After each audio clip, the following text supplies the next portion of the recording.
Hi friends, જય Swaminarayan. દસનાસ food and kitchen હબમાં તમારું સ્વાગત છે.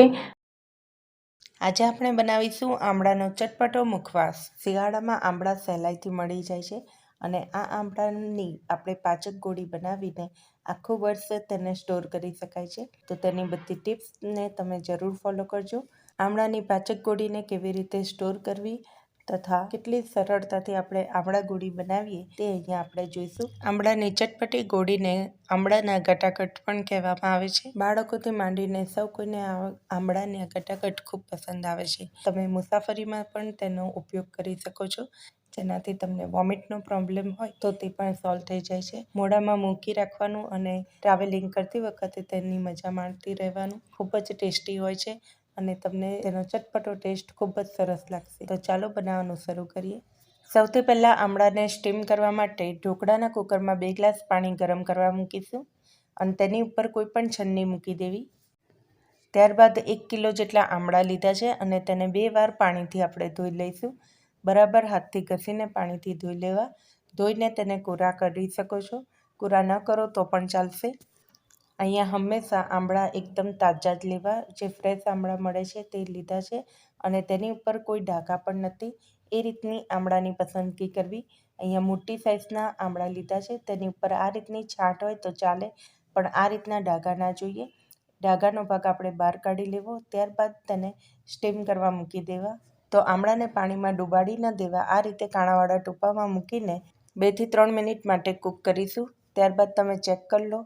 જો ઉપરની જે સ્કિન હોય છે તે એકદમ સોફ્ટ થઈ ગઈ હોય તો આપણે તેને બહાર કાઢી લઈશું અને ઠંડા પડવા દઈશું. આમળા ખૂબ ઝડપથી સ્ટીમ થઈ જાય છે. ઠંડા પડ્યા બાદ તમે આમળાની ઉપરની આ રીતના તેને કટ કરી લઈશું. આમળામાં જે બીજનો ભાગ હોય છે તેને બહાર કાઢી લઈશું. અહીંયા મેં 1 કિલો આમળાને સ્ટીમ કર્યા છે, પણ આમળાની ગોળી બનાવવા માટે અડધા જ આમળાનો ઉપયોગ કર્યો છે, કેમ કે અડધા જ આમળામાંથી ઘણી બધી ગોળી બને છે. તો 500 ગ્રામ જેટલા આમળા લીધા છે અને એ આમળાનો પલ્પ આપણે કરીશું. તો આ રીતે કટ કરીને તેને મિક્સર જારમાં ક્રશ કરી લઈશું. તો માત્ર 500 ગ્રામ આમળામાંથી 200 જેટલી નાની નાની આમળાની ગોળીઓ તૈયાર થશે. મિક્સરમાં આ રીતે આપણે પીલી લઈશું. એકદમ રફલી પીલવાનું છે. સ્મૂથ પેસ્ટ તૈયાર થઈ જાય ત્યારબાદ તેને એક બાઉલમાં કાઢી શકો છો અને તેની સામે 500 ગ્રામ જેટલો આપણે દેશી ગોળ લીધો છે અને તેને છીણી લીધો છે. હવે એક પેનમાં આમળાનો પલ્પ આપણે કાઢી લઈશું.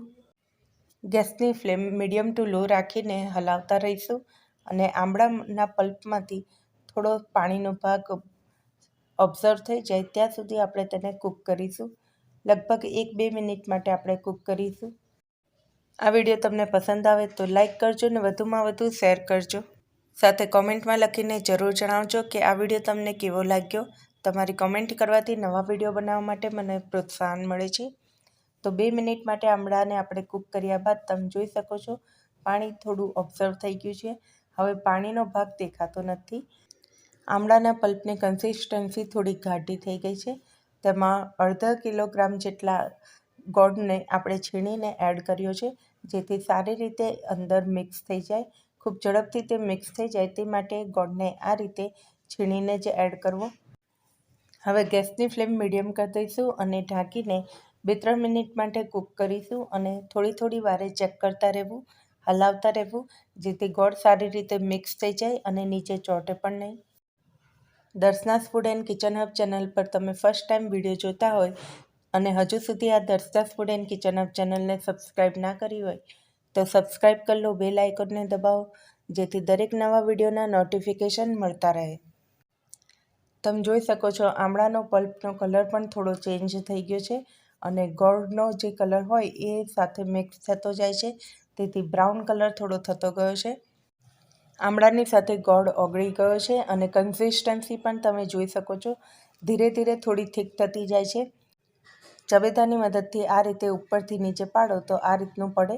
તમે જોઈ શકો છો સ્ક્રીન પર કે પહેલાં આમળાનો કલર કેવો દેખાતો હતો. 5-7 મિનિટ આપણે કૂક કરીએ ત્યારબાદ તમે જોઈ શકો છો આમળાનો કલર પૂરો ચેન્જ થઈ ગયો છે. એકદમ ડાર્ક બ્રાઉન કલર થઈ ગયો છે. ત્યારબાદ આપણે મસાલો કરીશું. સ્વાદ અનુસાર 1 ચમચી જેટલું અહીંયા સિંધો મીઠું લીધું છે, જે રોક સોલ્ટ કહીએ ને તે જ, અને અડધી ચમચી જેટલું સંચર એડ કરીશું, 1/4 ટેબલસ્પૂન કાળા મરીનો પાવડર એડ કરવો અને 1/4 ટેબલસ્પૂન જીરા પાવડર એડ કરીશું, 2 ચમચી જેટલો ચાટ મસાલો એડ કરીશું. આનાથી એકદમ સરસ ચટપટો ટેસ્ટ આવશે. સારી રીતે આપણે મિક્સ કરી લઈશું અને બસ 1 કે 2 જ મિનિટ આપણે કૂક કરીશું, વધારે કૂક નથી કરવાનું. બરાબર હવે કૂક થઈ ગયું છે અને એકદમ પરફેક્ટ કન્સિસ્ટન્સી છે. બસ મસાલા સારી રીતે શેકાઈ જાય તે માટે આપણે 1 મિનિટ માટે કૂક કરીશું અને સતત હલાવતા રહીશું. હવે ગેસની ફ્લેમ આપણે બંધ કરી દઈશું. એકદમ પરફેક્ટ કન્સિસ્ટન્સી છે. આમળાના પલ્પને શેકાતા લગભગ 7-8 મિનિટ જેવું લાગે છે. પૂરું શેકાતામાં 10 મિનિટ જેટલી વાર લાગી છે. હવે આપણે ગેસની ફ્લેમ બંધ કરીને તેને ઠંડુ થવા દઈશું અને બાજુ પર મૂકી દઈશું. સતત હલાવતા રહીશું જેથી ઝડપથી તે ઠંડુ પડી જાય. 2 મિનિટ માટે આપણે માવાને બરાબર હલાવીને ઠંડુ કરી દીધું છે. એની સાથે જો તમે ખાંડનો પાવડર ના તૈયાર કર્યો હોય તો તેને તૈયાર કરી દો. ખાંડને પીસીને પણ તૈયાર કરી શકાય અથવા તો ખાંડનું બૂરું પણ બજારમાં તૈયાર મળે જ છે. તો અહીંયા 1 વાડકી જેટલું ખાંડનું બૂરું લીધું છે અને આમળાનું સ્ટ્રક્ચર તમે ઠંડુ પડ્યા બાદ તમે જોઈ શકો છો. આ રીતે ગોટી વડે એ રીતનું બની જાય છે.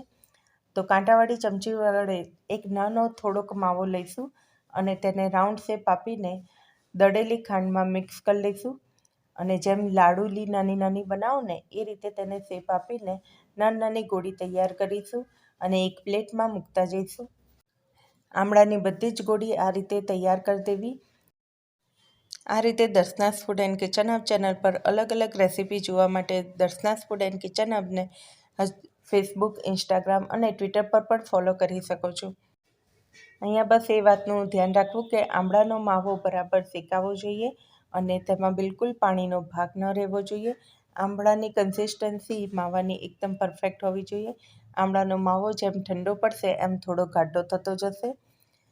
ઘાટો થાય ત્યારબાદ તેને આ રીતે આમળાની બધી જ ગોળી તૈયાર કરીને એક ડીશમાં આપણે તૈયાર કરીને મૂકી દીધી છે. તેની ઉપર થોડોક દળેલી ખાંડનો પાવડર એડ કરીશું ચાળણી વડે, જેથી બધી બાજુ એક સરખું લેયર તૈયાર થાય.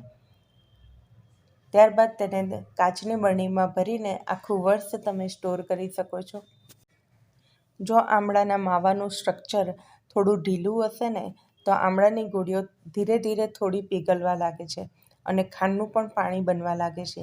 એમ ન થાય તે માટે સ્ટ્રક્ચર પરફેક્ટ તૈયાર કરવું ખૂબ જરૂરી છે. આઈ હોપ અહીં જણાવેલી બધી ટિપ્સ અને સજેશન તમને પસંદ આવ્યા હશે. આ વિડીયો તમને પસંદ આવ્યો હોય તો કોમેન્ટમાં લખીને જરૂર જણાવજો. તમારા કોઈ સજેશન હોય અથવા તમારે કોઈ પ્રોબ્લેમ હોય, ક્વેરી હોય તો પણ કોમેન્ટમાં લખીને જરૂર જણાવજો. હું જરૂર તેને સોલ્વ કરીશ. તમે જોઈ શકો છો 2 મોટી ડીશ ભરીને આમળાની ગોળી તૈયાર થઈ છે. હજુ આ થોડી મોટી સાઇઝની છે, લગભગ 1 સેન્ટીમીટરથી પણ વધારે છે. તમે એનાથી પણ નાની નાની ગોળી બનાવીને સ્ટોર કરી શકો છો. આ રીતે કાચની બરણીમાં ભરીને તેને આખું વર્ષ સ્ટોર કરી શકાય છે. ચટપટો આમળાનો મુખવાસ તૈયાર છે. આમળાની આ ગટાગટ તમને બજારમાં પણ જોવા મળે છે. મુખવાસ તરીકે રોજ તેનો ઉપયોગ કરવો, જમ્યા બાદ તેને ખાઈ શકાય છે. પાચન શક્તિ પણ આમળા વધારે છે અને વાળ કાળા કરે છે. તો આમળાનો ઉપયોગ તમે સિઝન પ્રમાણે રોજબરોજ કરી શકો છો. આમળા સેહત માટે ખૂબ જ સારા છે. ફરી મળીશું આ જ રીતે નવા વિડીયો સાથે. ત્યાં સુધી આવજો. બાય. Thank you. જય સ્વામિનારાયણ.